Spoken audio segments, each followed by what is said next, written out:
ganitong tela. Ang dati tool siya. So, yan.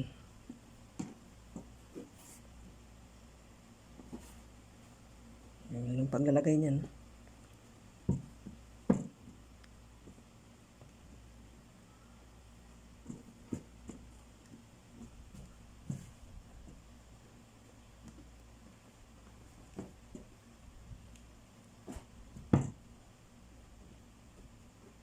Then, sa kagupitin. Ah.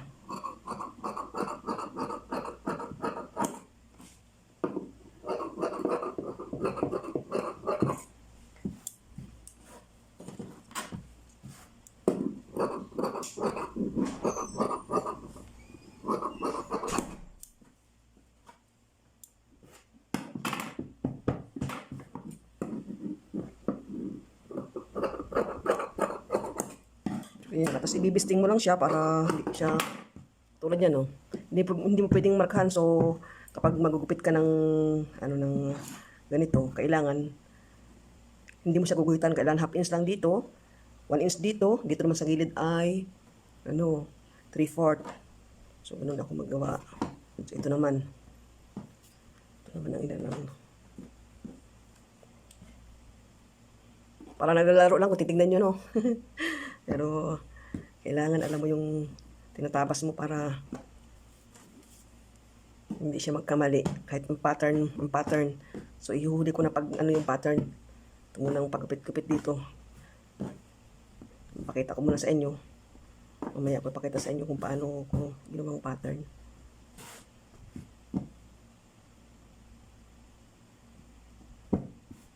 Ayan.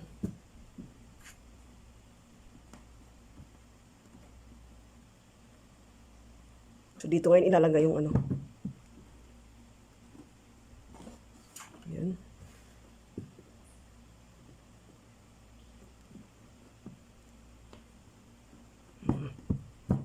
Then, ibibisting lang yan mamaya. Pagkatapos kong magupit, tatayin sa kamay. Ayan.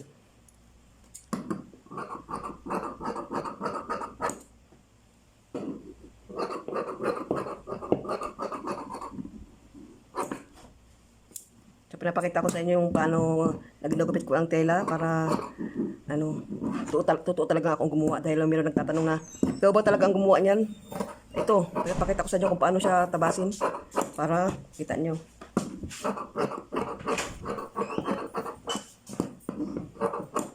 Ayan. Ayan siya.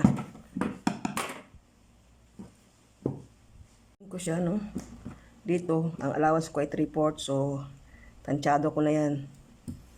Ayan, tatahin lang yan pag ganyan, no? Sa kamay. Kasi pag inano mo yan sa makina agad, dahil malambot ang tela, kukulubot siya, and then nakahiyad siya. So pagka ganyan, lalagyan ko ito ng adong. So yan muna. So ayan. Dito 3/4 din sa taas. Ayan. So guide lang yan. Pag napagdugtong-dugtong ko na ito, sa ako makikita yung ano yan.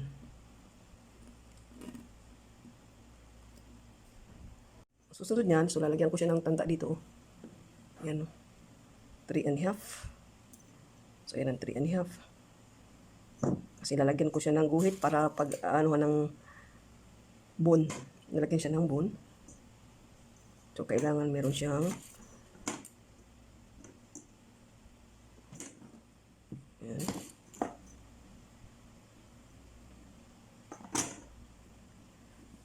Lalagyan ng linya.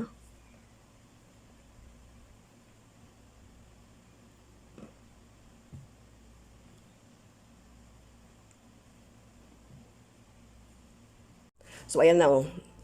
Nilagyan ko na siya, nakat ko na, nilagyan ko na siya ng paglalagyan ng bone. Lalagyan ng bone lahat yan, and then bago ilalagay yung pinaka-bra niya. Nangyari na siya. Panoorin nyo.